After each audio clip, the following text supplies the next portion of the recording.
Hello, it's Elizabeth Busby here, and welcome to Discerning Marriage. Okay, y'all, we need to have a conversation, okay?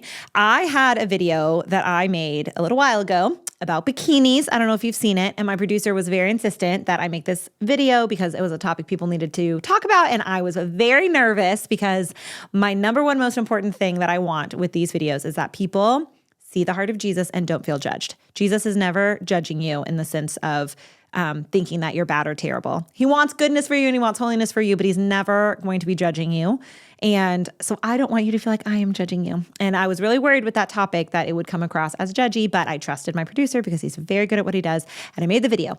And guess what? You guys loved it for the most part. The comments are so positive, and it's almost the vibe I'm getting from the comment section is almost like, finally, someone's talking about this. It gives me permission to share my opinion too. So in praying through that and in recognizing that that's how the Holy Spirit took that video, we're going to talk about something else that's really hard. And that is nudity and gratuitous sexual content in popular films.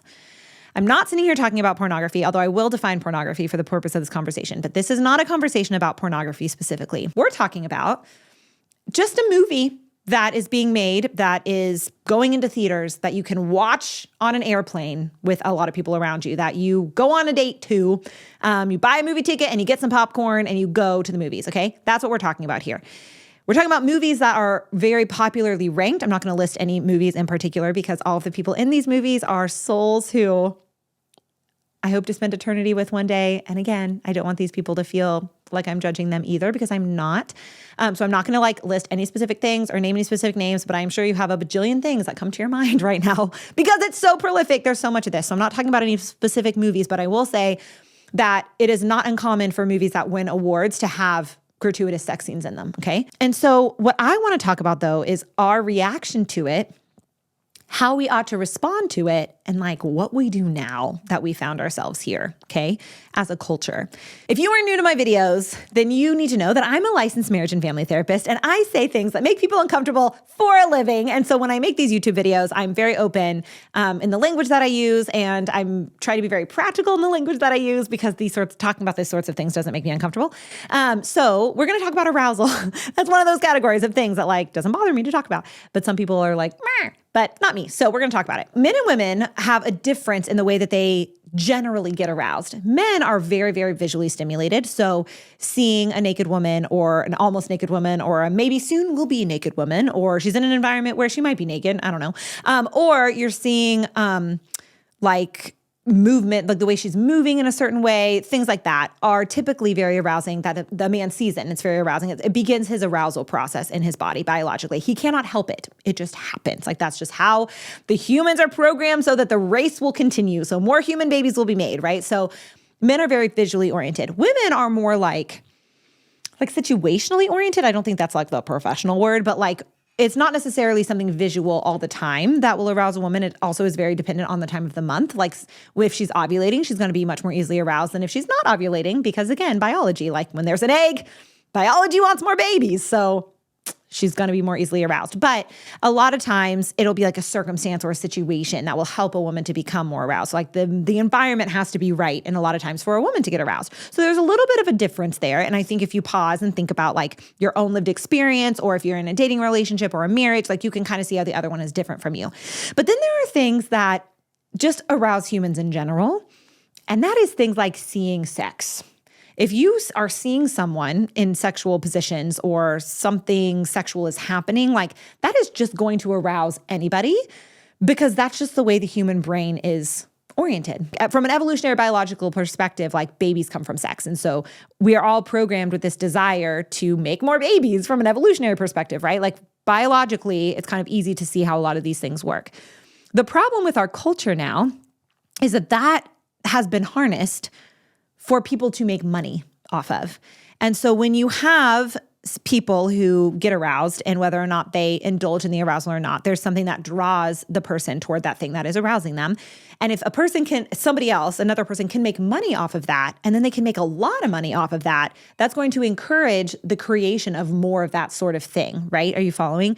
I doubt that there's maybe somebody has some motive besides money, but I doubt it. I think the primary motivation for how we've gotten here with sex being everywhere is like a financial gain that some people have from this. So when people like filmmakers are in a position where they could put sex in a movie or they could not put sex in a movie, but they'll make more money if they put sex in the movie, they're probably going to be inclined to put sex in the movie, right? Morality aside, if it sells, they're going to do it. So we have found ourselves culturally in a situation where maybe way back in the day, like, I don't know, when film got started, there was a lot more intentionality around how the people behaved or how you described certain actions or defined on film the certain actions that were being done. And it was much more discreet. And over the course of, gosh, I don't know, 100 years, I don't know, however long film's been happening, decades and decades, that propriety has kind of changed, right? The discretion has kind of gone away. And now you have films that are so sexually explicit that there is like nudity in them. And there is like, it looks like they are having sex in the screen, right? Now, you guys might be looking at this and they're like, duh. But part of the reason I'm describing it for you like this is because I think we've lost some of the shock factor. We've just been so exposed as a culture that it's not shocking or scandalizing to us anymore when we see these. But the reality is it should be shocking and scandalizing to us, right? The act of sex is the most intimate act that two people can engage in ever. It's deeply sacred and it is deeply personal, and it has been pulled out of the sacredness of the closed bedroom where it's just these two people there and thrust, in the limelight in so many ways. And I think we can't have this conversation without having a conversation about porn, which I will briefly describe a little bit about the relationship here. Pornography, I think, can be defined as like material that is explicit in nature that is intending to arouse like a third party, like someone who's not engaged in the act itself. It used to be that pornography was like still pictures, like your Hugh Hefner Playboy situation. With the invention of video, like in the internet and like all of these things that are disseminating information on like a broad scale, you now have videos of people having sex and videos of all sorts of different types of sexual acts. But as that has also sold and as people have made money off of this, those have gotten more and more and more and more and more explicit. Part of the reason for that is the way that the brain processes stimuli.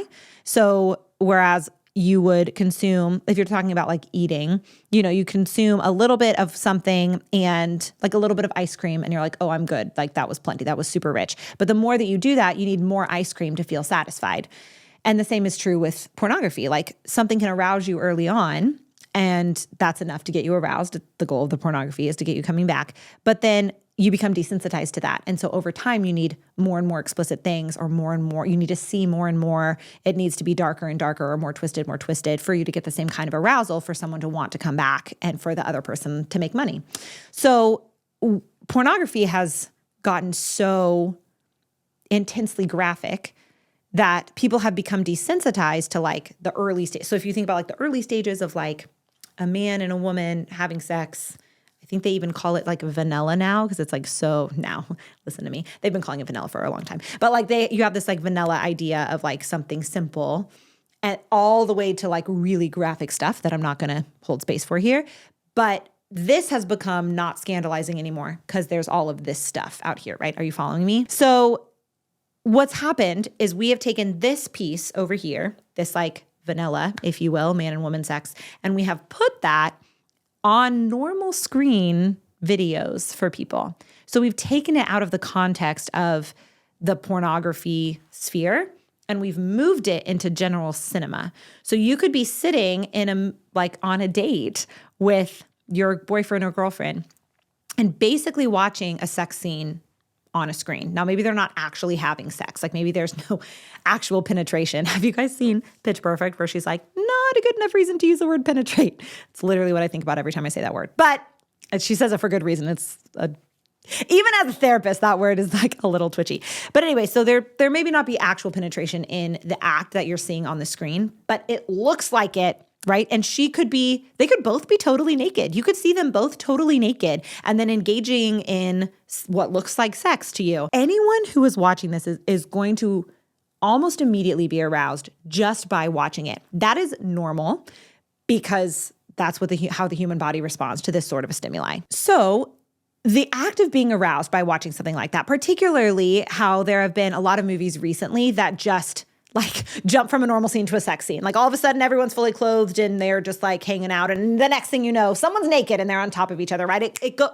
The way that this has happened has gone really quickly. We've all culturally been super desensitized to it. So I first want to say, if you get aroused by this, that in and of itself is not a sin because you can't help it. You can't help being aroused by that. I've seen it in my comment section. I've had people ask me like in my direct messages, my DMs on social media and stuff. And in other ways, I've encountered people with this sort of question, like they are recovering from like pornography and masturbation, and the act of feeling aroused is really scary to them. And they're really hypersensitive to maybe this is a sin. Just even feeling this arousal in my body is a sin.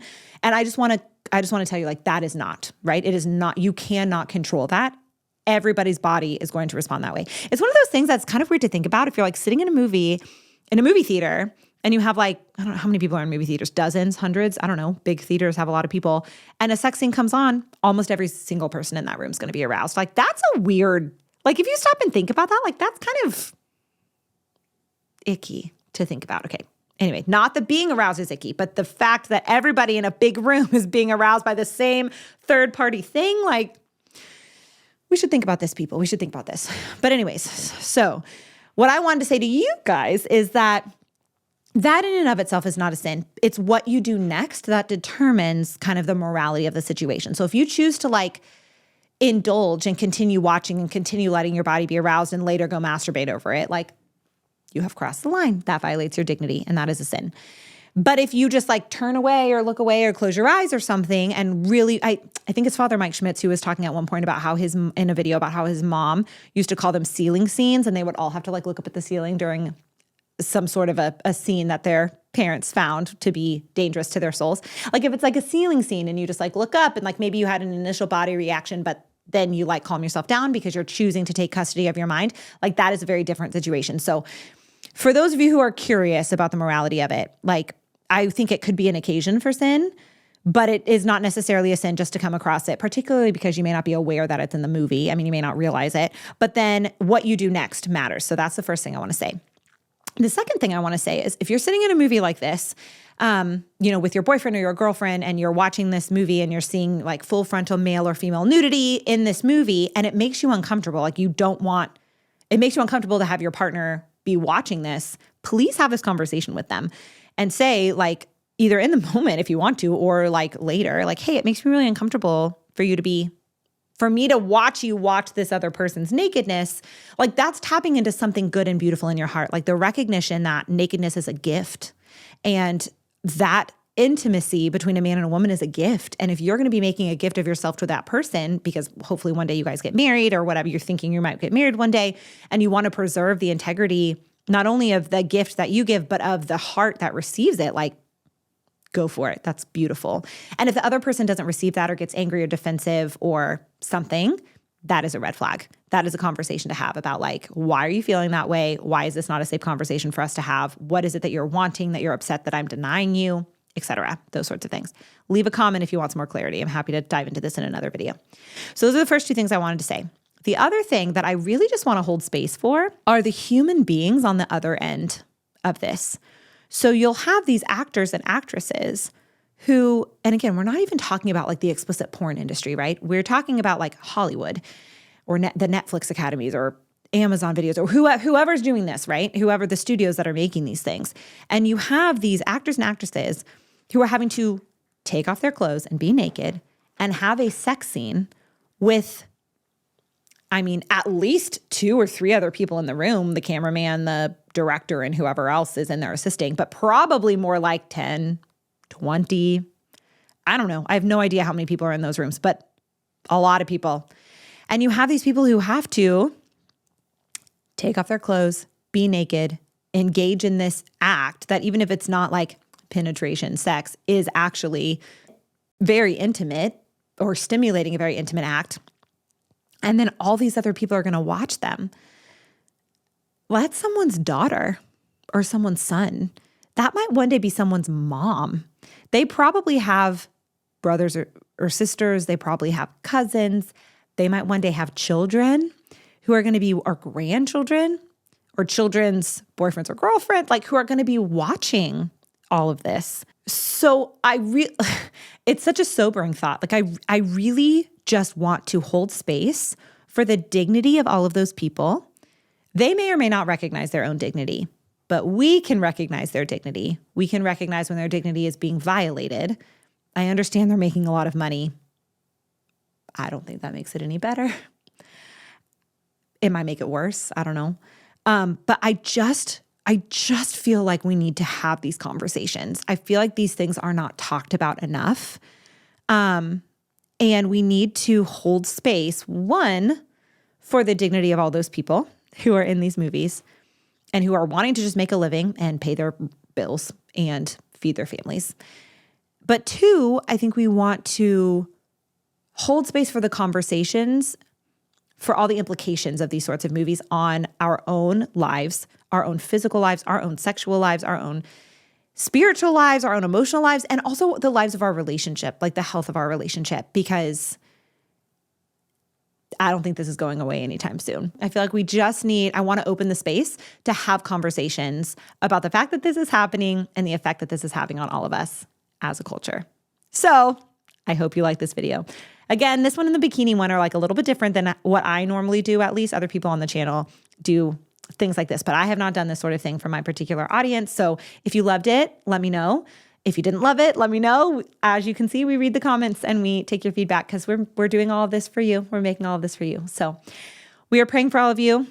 And I'm praying for all of the people in these videos that everyone has seen naked because they put themselves naked on these videos. And I hope that this has been beneficial. And I hope this starts really good, beautiful, healthy conversations for you and your significant others. So until next time, stay close to the heart of Jesus and be not afraid. Bye.